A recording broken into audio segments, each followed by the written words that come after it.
As a kid, you always hear your parents or other adults tell you not to walk on the floorboards because they were going to break.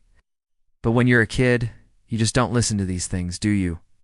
So our story begins with our protagonist being a 22-year-old student at university.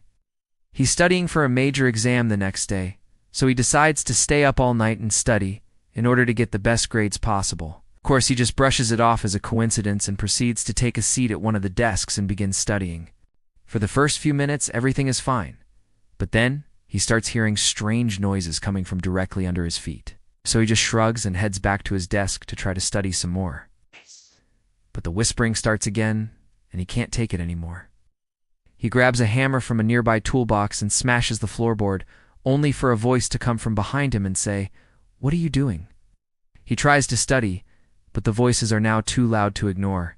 Dazed, he sits up and looks around to realize that he is in a small room with dirt on the floor and cobwebs hanging from the ceiling. In the middle of the room is a large chest made out of iron. Just as he's about to give up hope, he notices a small keyhole on the side of the chest. Could this be the key to getting him out of here? It's worth a shot anyway. He searches the room again, but this time he's looking for a key. And sure enough, underneath a loose floorboard, he finds an old rusty key. He had disturbed a powerful entity, and now it was standing before him, ready to exact its revenge. The man raises his hand, and our protagonist screams as he has lifted off his feet and slammed into the wall. Our protagonist screams in pain and surprise as he struggles to free himself from the man's grasp. But it's no use.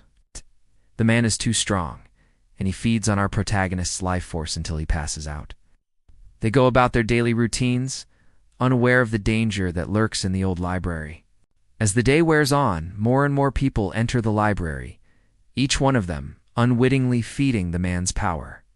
He watches them all with amusement, knowing that soon he will be strong enough to break free of his prison and wreak havoc on the town. "Let me go," he gasps, struggling to catch his breath. "Why are you doing this to me? Another soul to add to my collection," he says with a satisfied smile.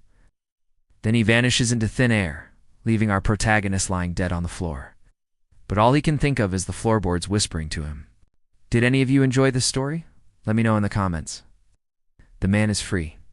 And with that, he disappeared, leaving everyone in town dead except for one person, our protagonist. He doesn't know how long he stands there for, but eventually he remembers he fell through the floor and quickly scrambles back up onto it. To his surprise, it fits perfectly. He turns the key, and slowly the chest begins to open. With a creak, our protagonist reaches inside and pulls out a large rusty sword. When he finally wakes up, he has no memory of what happened to him. The doctors say that he probably hit his head really hard when he fell through the floor, and that's what caused his amnesia. He runs his hand along the blade and feels a jolt of electricity shoot up his arm. What the hell, was the sword somehow cursed? They sound like they're calling out to him, begging him to set them free. Also, please consider supporting the channel if you want to help me make these videos full-time. Thank you, bye. But as he does, the sword flies out of the chest and points directly at his throat. Startled, he jumps back as the sword disappears into a puff of smoke. Then standing before him is a tall, thin man wearing a dark robe. Unable to take it anymore, he once again grabs the hammer and smashes the floorboards until he hears a loud crack. Our protagonist stammers, trying to come up with an answer, but all that comes out is, "W, who are you?" The man sighs and says, "You shouldn't have come up here, child." "I didn't mean to intrude," our protagonist replies. "I was just studying, and I heard some voices coming from beneath the floorboards." "And what business is it of yours?" the man asks. "To disturb the spirits that rest here?" At first, he thinks it's just the pipes or something, but then he realizes that it sounds exactly like whispers. He asks his son why he's making so much noise and smashing floorboards. To which our protagonist explains that he could hear voices coming from below the floor, and he wanted to investigate. Our protagonist's eyes widen in terror as he realizes that he's not going to get out of this alive. The man takes a step back and raises his hand again. "No," our protagonist cries. "Please, I didn't mean to disturb you." The man just shakes his head and says, "It is too late. You have awakened me, and now I must feed." Panic starts to set in as he frantically looks for another way out. But there is none. The only thing he sees is the large iron chest in the center of the room. Maybe there is something in there he can use to smash through the floor and get out of here, he thinks. His father looks at him as if he's crazy for a moment before telling him that he should know better than to mess around with the floorboards. He then tells him to clean up the mess he has made and to go downstairs to get some sleep, since he'll be of no use to himself if he stays up all night running around like a madman. His mother and father both try to convince him to go to bed, but he refuses, stating that he needs to keep on top of his studies if he wants to graduate and get a job. And this is the case for the protagonist of today's story. And dining room R, while the second floor is where the bedrooms are located. And the third floor is usually kept locked away, since it contains nothing but an old library that hasn't been used in years. He tries to ignore them, but then they start to get louder and louder until he can't focus on his studying anymore. So he gets up from his desk and walks over to the floorboard that the whispers seem to be coming from. But when he puts his ear against it, he hears nothing. But our protagonist wants to study somewhere quiet, so he goes up to the third floor and into the library.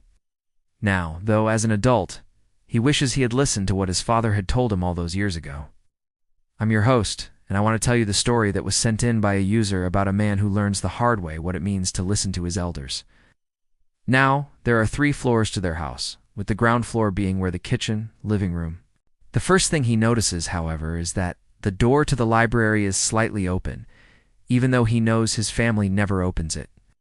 He can't make out what they're saying, but they seem to be coming from inside the floorboard directly underneath him. Curious, he proceeds to knock on the floorboard, but he doesn't hear anything on the other side.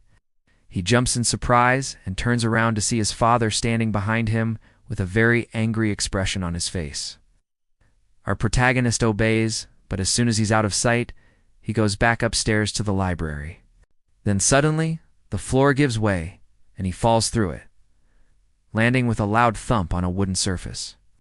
But when he does, he realizes that the boards aren't there anymore, and he has no way out of this room. But after looking all around it, he can't find a way to open it. He takes the key and inserts it into the keyhole. He throws it back down and backs away, not wanting to touch it anymore. "Who are you?" the man asks in a deep voice.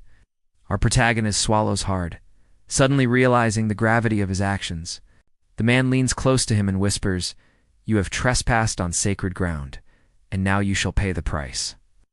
With that, the man lunges forward and sinks his teeth into our protagonist's neck. The man pulls away and looks down at our protagonist's lifeless body.